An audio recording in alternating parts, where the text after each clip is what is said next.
spring is coming. Well, spring is here, not yet, but it's quite. We studied the four pictures of the three pictures of the Master Sotaesan's life, and today is the fourth one. So let me start with reading of the scripture first.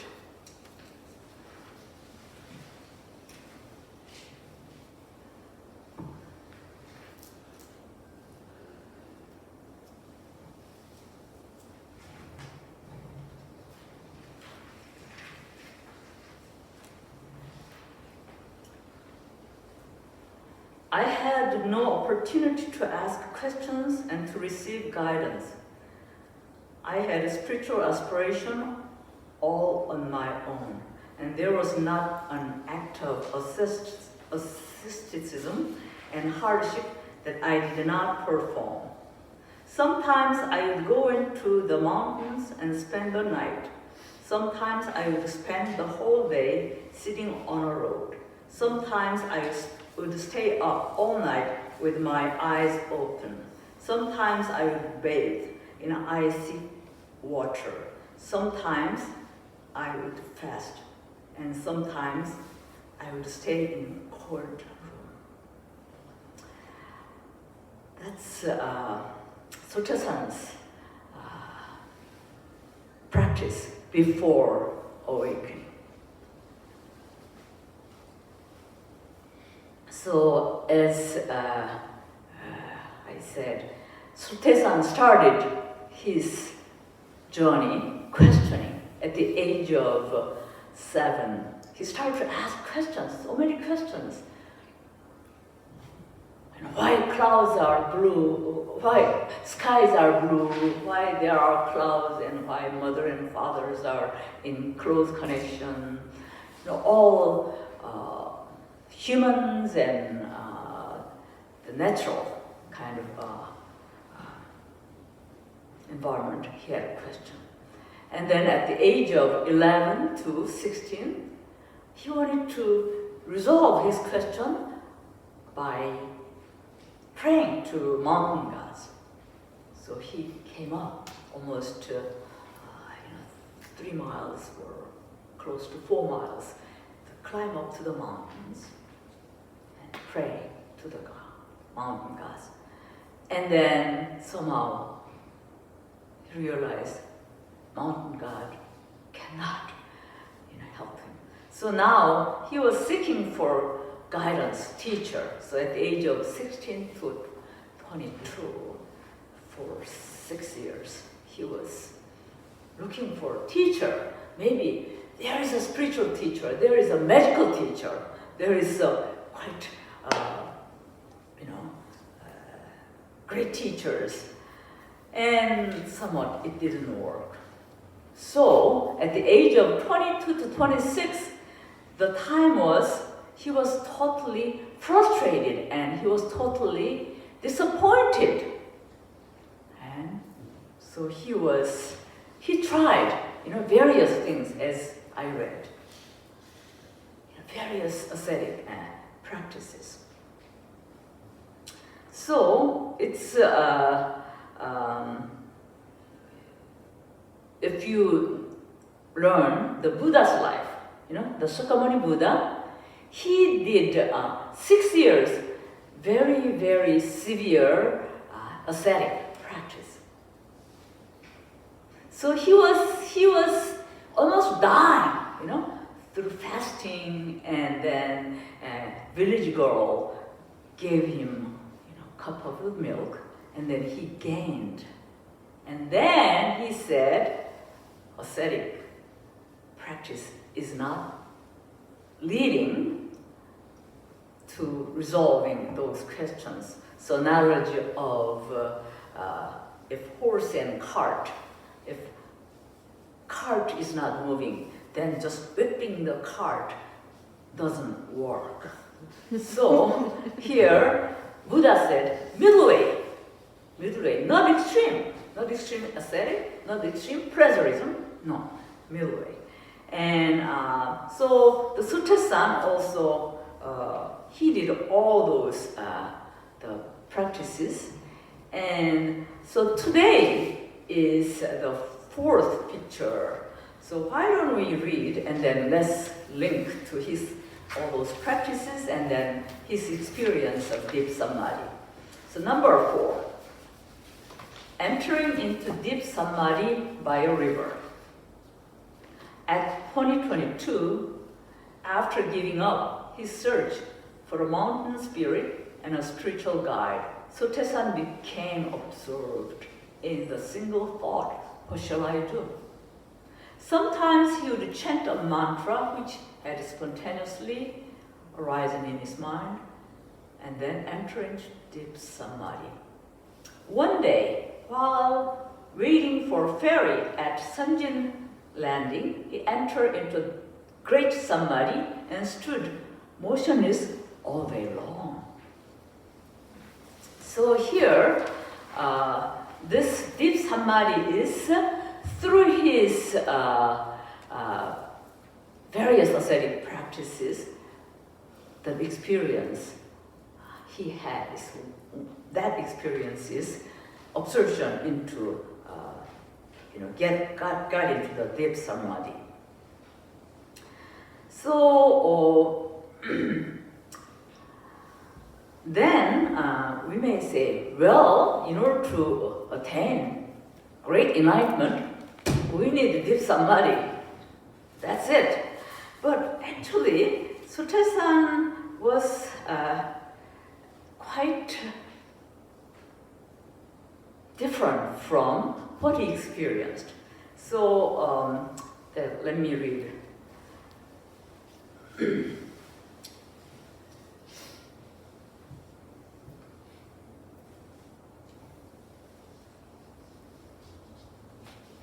Okay.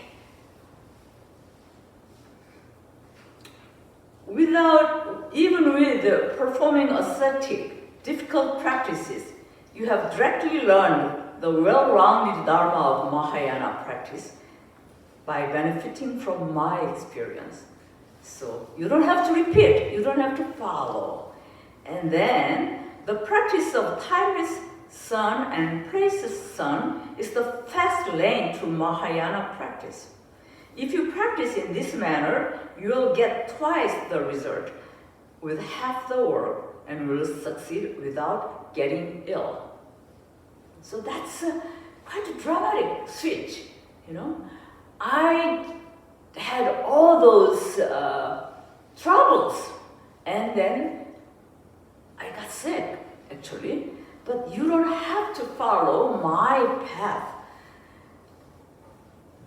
The Mahayana, timeless and placeless Zen is somewhat, I am encouraging you to practice. So while I was preparing my Dharma talk, I was quite fascinated by Sotaesan's terms. And so I started to have two questions. One is, then, did Sotaesan totally reject, give up, or remove seated meditation or meditation of quiet time? Just timeless, placeless. Zen is good enough. Why do you need seated meditation? Why do you need the meditation in quiet time? So did he totally reject it? At the One Institute, one of our staff, she's not here any longer, but she was our student counseling and dean, and she was fascinated by it. No, we don't need this, the quiet time practice, just timeless, just placeless. So I was, is that true? So that time I did not really argue, against her, but somewhat while I was preparing, what was Sotaesan's intention? So that's the number one question I had. And definitely, that's not the case, right? We just did seated meditation. Then if not, if Sotaesan did not give up the seated meditation and practice in quiet times, how did Sotaesan balance both timeless verse, the kind of, setting time of the seated meditation? What's the balance? And so, in order to see his balance, I was going over the earliest teaching of earliest Sotaesan's teaching. So Sotaesan, this scripture is his time, the 1943. Sotaesan was teaching, 28th year, kind of around that time. But the frame of this principle book quite so shown in the Won Buddhist year 16th. So what happened before 16th? Before the Won Buddhist year 16th, what was his reference? That was the question I kind of, gave myself. And so in the beginning, he did the levy work, and then he did prayer, and then he went to Deep Mountain, and then he was formulating the teaching. So that was but before this very clear formation started, what did he do? What was his reference? And so Won Buddhist year 12th to 17th year, about 5 years, he used one of the textbook. In the Korea, in the East Asia, we didn't really make total distinction, Taoism versus Confucianism versus Buddhism. So quite interaction, especially in terms of practice level. So there was one, the book, which was kind of secretly given to Sotaesan's disciple, Jongsan, second in Dharma master. That book was originally the Taoist practice book. And then Sotaesan translated a chapter, and then he used it as kind of guidance. So that was about 5 years he used. So I was quite interested in what's there, and so there various parts are there, in terms of awakening. What happened physically? I studied while I was in college, and then I totally forgot, and then I read again. The awakening is like the forehead. It's like totally open up. So that's that figuratively is said. And then the sound is, the stones are opened, and then big sound, and then the head, those are, So anyhow, so there are several interesting parts. And so here, definitely more focuses on the cultivation of the spirit part. And in order to cultivate spirit, you need to practice this, and then how long, and even how long is good enough, And then what's the kind of procedures of being awakened, So, first go this step, and then second go that step. So it was quite interesting. But Sotaesan did not really accommodate all of them in that book, and then he make it more concise, and then more practical, mysterious part, I think somewhat hidden news. So the balance was, yes, cultivation of spirit is very important, and then practice during the quiet time is very important, but need to be balanced. So there, that balance you can see in our the scripture, the training part. There are two trainings, fixed term trainings and daily, the trainings. So fixed term trainings, there are the 11 subjects. So among the 11 subjects, seated meditation and chanting. That's kind of cultivate the spirit. And then daily training is somewhat very close to the timeless and praises Zen. So that balance Sotaesan made. Sotaesan did not give up seated meditation or meditation during the quiet time. So that's the one question I asked, and then so here's the timeless meditation. In the last phrases, when the six sense organs are free from activity, remove distracted thoughts and nurture the one mind. And when the six sense organs are involved in activity, remove the wrong and nurture the right. So you can see that balance. When you are in a quiet time, when you are free from any external conditions, then nurture one mind. But when you face challenges and kind of external conditions, then remove wrong and nurture the right. So you can see Sotaesan's balance. And then another question I had was, is total absolution, forgetfulness, necessary step or stage before awakening? We have to get into that deep samadhi. Is it really necessary? So that question I raised, and then there Sotaesan, he talks about his own experience.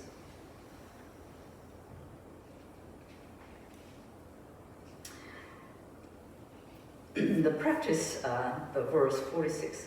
I sometimes offered a formal prayer or recited spells that spontaneously arose in my mind or fell unawareness into tranquil silence. So here, tranquil silence he experienced, and then he continuously say, after I eventually gained my first insight and awakened perception clear, the luminous gate sprang open. There continued to be fluctuation from brightness to darkness between one day's morning and evening, or between 1 month, 2.5. So here you can see he experienced Deep Samadhi, and from the Deep Samadhi, his mind get clearer, but again, sort of, got into the darkness. And it's like, we can think about dawn, It's pretty dark, but when sun rises, then, the middle of the day, everything is so clear, everything is so bright. So somewhat awakening stage in the dawn, it's slowly,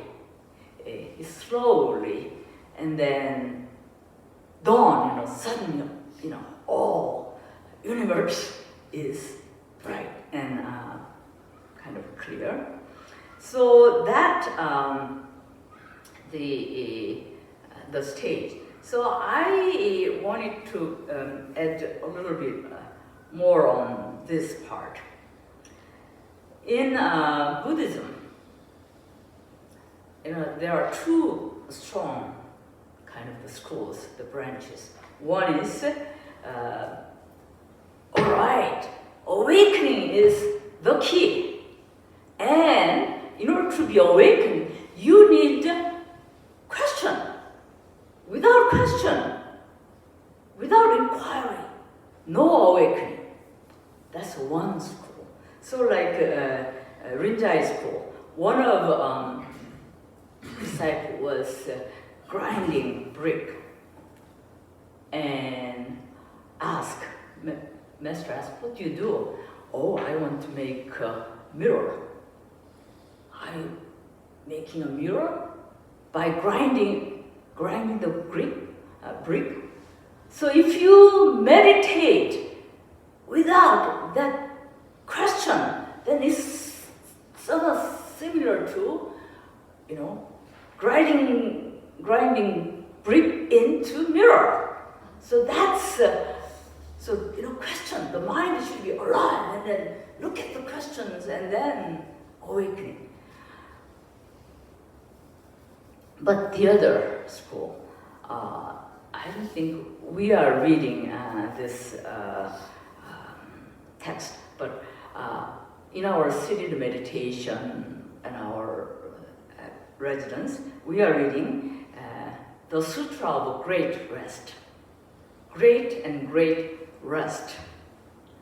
That sutra is, you just stop thinking.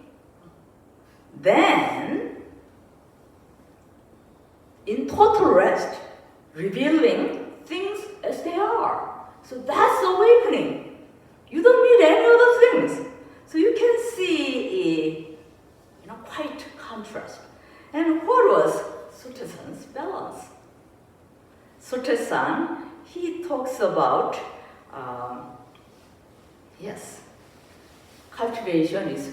cultivation of spirit is very important. But he make separation. Seated meditation is more cultivation of spirit, and then he kind of focuses honing the wisdom inquiry through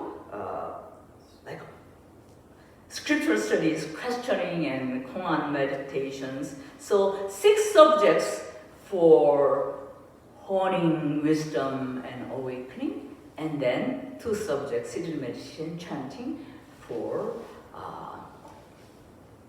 cultivation of spirit. And then the reason he said was, this coming era, people have too much thought, So it needs time to rest and just to nurture oneself through cultivating the spirit. But he did not totally, reject koan medicine, koan or the inquiry. It's necessary, but balance. So somewhat, my topic today is, yes, his experience of Deep Samadhi is very important, but Deep Samadhi, in a more balanced way, he has been guiding us through 11 subjects of studies, and also the timeless and praises. And next month, April, we are going to talk about great enlightenment. So next month is the month that Master Sotaesan, he attained great enlightenment 108 years ago. So let's move on. Let's move to that topic